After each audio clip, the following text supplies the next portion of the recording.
घोटाला कभी इसका रजिस्ट्री का घोटाला, कभी धान का घोटाला, कभी माइनिंग का घोटाला, इतना भारी घोटाला कि हमारी जो यमुना नहर है उसका रास्ता ही बदल गया। इतनी जबरदस्त मतलब उसमें घोटाला है और कई बार संज्ञान भी लिया गया। डाटम में हम भी गए थे जब किस प्रकार से वहाँ किया गया था, वहाँ पे हुआ। आप कहीं भी देखो घोटाला घोटाला। तो नटशेल में यही है कि ये सरकार बिल्कुल फेल सरकार है। और जब जितनी भी इन्होंने घोषणाएं कही, ये हर बात पे यू टर्न लेते जा रहे हैं। यू टर्न गवर्नमेंट है। कोई भी लोग अब शुरू किया इन्होंने, हमारा जैसे प्रॉपर्टी आईडी में बताया, तो एक बात तो मान ली ना इन्होंने, एक बात तो मान ली, जो पिछली सरकार रही सैनी साहब से बने वो विफल सरकार थी, गलत फैसले थे जो हम ये ठीक करें। ये सिर्फ चुनाव को देख लेगी, चुनाव की देख के ये बात कह रही है। बात फर्क कोई नहीं है, फर्क कोई नहीं है। इनकी भी वैसी कार्रवाई है, कार्यशैली है जैसे पहले थी। कोई जनहित की कोई फैसले इस सरकार में लेने की क्षमता ही नहीं है। कर्जे में जैसे मैं कहा, जो 2014 में कर्जा 70,000 करोड़ के करीब था मेरे ख्याल में, आज वो 4.5 लाख करोड़ से ज्यादा बढ़ के आ गया। भाई किया क्या है, ये सवाल है। इन्होंने कोई पावर प्लांट लगाया, कोई एजुकेशन इंस्टीट्यूशन लगाया? हमारे समय में थ्रू आउट हरियाणा, आप यहाँ से देख लो, पंचकुला में नेशनल इंस्टीट्यूट ऑफ डिजाइन हमने सैंक्शन करवाई। कुरुक्षेत्र में देश का दूसरा नेशनल इंस्टीट्यूट ऑफ डिजाइन, ये फैशन टेक्नोलॉजी यहाँ पर पंचकुला में, और कुरुक्षेत्र में नेशनल इंस्टीट्यूट ऑफ डिजाइन, एक अहमदाबाद में, दूसरा यहाँ था। फिर आपका करनाल में हमने मेडिकल कॉलेज बनाने का काम किया। वहाँ पर निफ्टम, राई में NIFTEM, national institute of food technology का हमने काम किया। महिला यूनिवर्सिटी बनाई सोनीपत में, मेडिकल कॉलेज बनाया, और राजीव गांधी एजुकेशन सिटी में IIT की एक्सटेंशन आई। आप इसी प्रकार से फरीदाबाद मेडिकल कॉलेज, वहाँ फरीदाबाद जाओ, वहाँ मेडिकल कॉलेज बनाया। YMCA के नाम से छोटी सी थी, उसको यूनिवर्सिटी बनाने का काम किया। गुड़गांव में देश की सबसे पहली डिफेंस यूनिवर्सिटी का शुरुआत करने का हमने काम किया। रेवाड़ी में इंदिरा गांधी यूनिवर्सिटी बनाने का काम किया हमने। जज्जर में एम्स लेके आए और नेशनल कैंसर इंस्टीट्यूट लेके आए। रोहतक में IIM लेके आए। विजुअल एंड आर्ट्स यूनिवर्सिटी बनाई। भिवानी में चौधरी बंसीलाल के नाम से यूनिवर्सिटी बनाई, वहाँ मेडिकल कॉलेज सेंक्शन किया। और जींद में चौधरी रणबीर सिंह के नाम से यूनिवर्सिटी बनाई। हिसार में लाला लाजपत राय के नाम से यूनिवर्सिटी बनाई, ये अपना इसकी एनिमल साइंसेज की। और सिरसा में चौधरी देवीलाल के नाम से छोटी सी यूनिवर्सिटी बनाई थी, उसको राष्ट्रीय स्तर की यूनिवर्सिटी का बनाने का काम किया। कोई भी आप देखो थ्रू आउट एजुकेशन का हब बनाने के हमने प्रयास किया। इन्होंने एक इंस्टीट्यूशन बता बनते ही ये कहा था कि कल्पना मेडिकल कॉलेज जो है रोहतक करनाल, उसको हम यूनिवर्सिटी बनाएंगे फुल स्केल पे। वो भी नहीं आई अभी, उसका भी पूरी बिल्डिंग नहीं हुई। आप कहीं भी देखो इनका कोई भी एक स्पोर्ट्स यूनिवर्सिटी इन्होंने कहा था शुरू में बनाएंगे, वो आज बताते हैं कोई वो हुआ है 10 साल के बाद। हमने 9.5 साल में इतने बनाए, इनकी 9.5 साल में एक कोई आपने बताया परफॉर्मेंस। भाई हमने ये यूनिवर्सिटी तो अमान्य कर दी UGC ने, स्पोर्ट्स यूनिवर्सिटी राय अमान्य कर दी, अमान्य कर दी।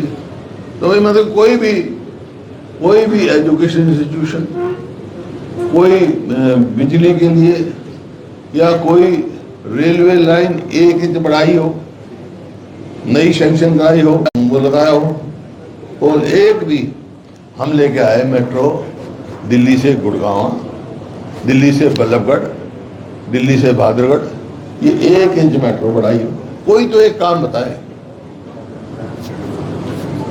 और आपके सबका मेरे ओपन क्वेश्चन, आप तो मेरे से सवाल पूछोगे ही, लेकिन मैं भी आपसे सवाल पूछूंगा, आपके दिमाग में कोई एक काम इनके अचीवमेंट का तो आप जरूर बताएं मेरे को भी, ताकि मैं अप्रिशिएट कर सकूं।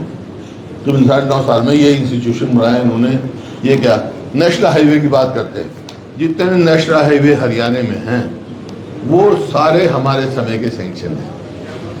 यहाँ तो मतलब फर्स्ट गवर्नमेंट है ये देश में, मैं नहीं समझता और कोई गवर्नमेंट होगी जिसका नेशनल हाईवे सैंक्शन हुआ हो, हमारे समय में सैंक्शन हुआ हो, जो ये आता है मेरठ से राजस्थान तक जाता है सांपला के ऊपर से। ये मेरे पास दोनों लेटर है, हमारे टाइम में सैंक्शन हो गया। हरियाणा गवर्नमेंट ने ये लेटर लिखा कि हमारे को नेशनल हाईवे नहीं चाहिए।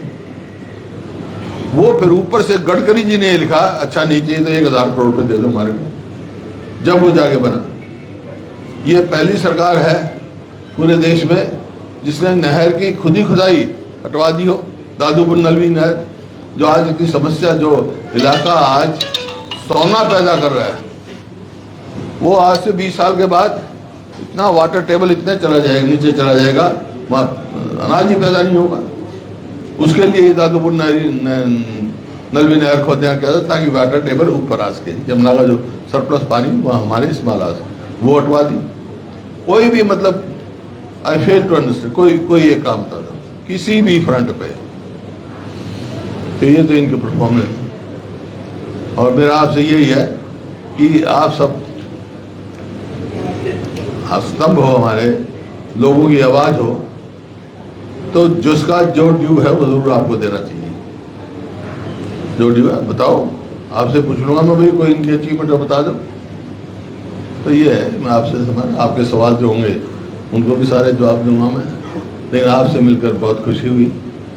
बाकी तो बातें तो और बहुत है, कितनी लंबी बात कर लो, कितने सब्जेक्ट उठा लो आप, लेकिन मोटी मोटी ये बातें हैं कि ये non performance government, failure government, corrupt government ये हरियाणा में अब 4.5 साल तक ये गठबंधन चलता रहा।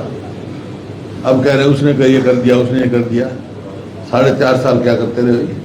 ये गठबंधन कोई पब्लिक इंटरेस्ट में नहीं था, ये वेस्टेड इंटरेस्ट में था, अपने अपने स्वार्थ सिद्ध करने के लिए सिर्फ स्वार्थ सिद्ध किया और चले गए। थैंक यू जी। अब क्वेश्चन आंसर सेशन शुरू करता हूँ। पहला क्वेश्चन नवीन ग्रेवाल जी, बहुत बुरा पर्ची भेजेंगे अपना, जिन्होंने पर्ची नहीं दी भेज देना। नवीन ग्रेवाल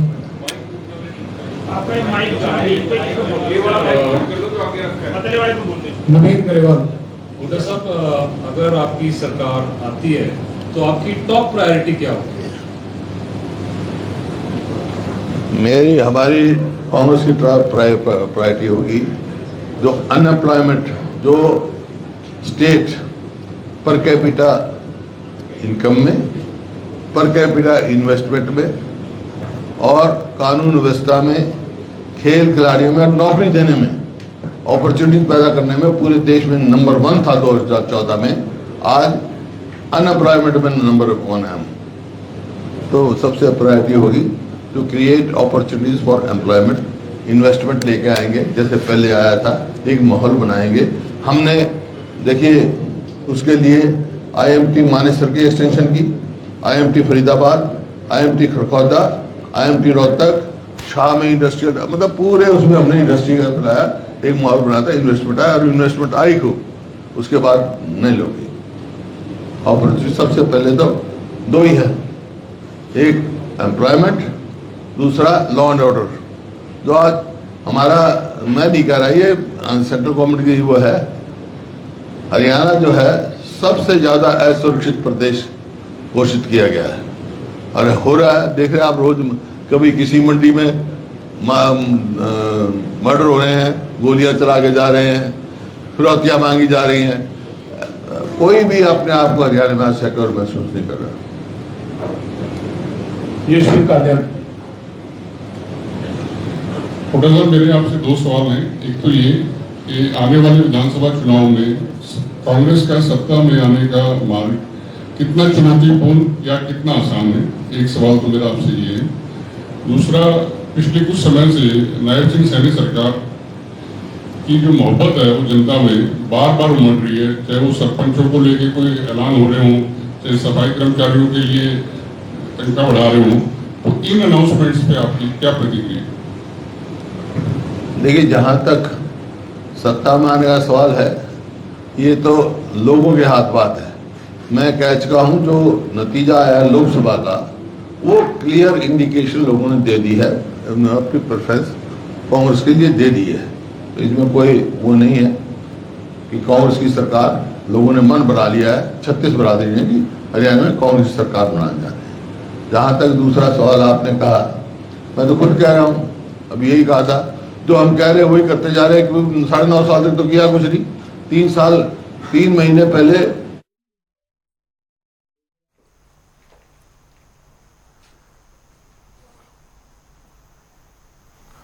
तो आपको बता दें कि भूपेंद्र हुड्डा ने प्रेस कॉन्फ्रेंस को संबोधित किया है और एक के बाद एक कई मुद्दों को लेकर सरकार पर हमलावर नजर आए हैं नेता विपक्ष भूपेंद्र सिंह हुड्डा। और इस दौरान कानून व्यवस्था के साथ साथ सभी मुद्दों को लेकर सरकार पर हमलावर नजर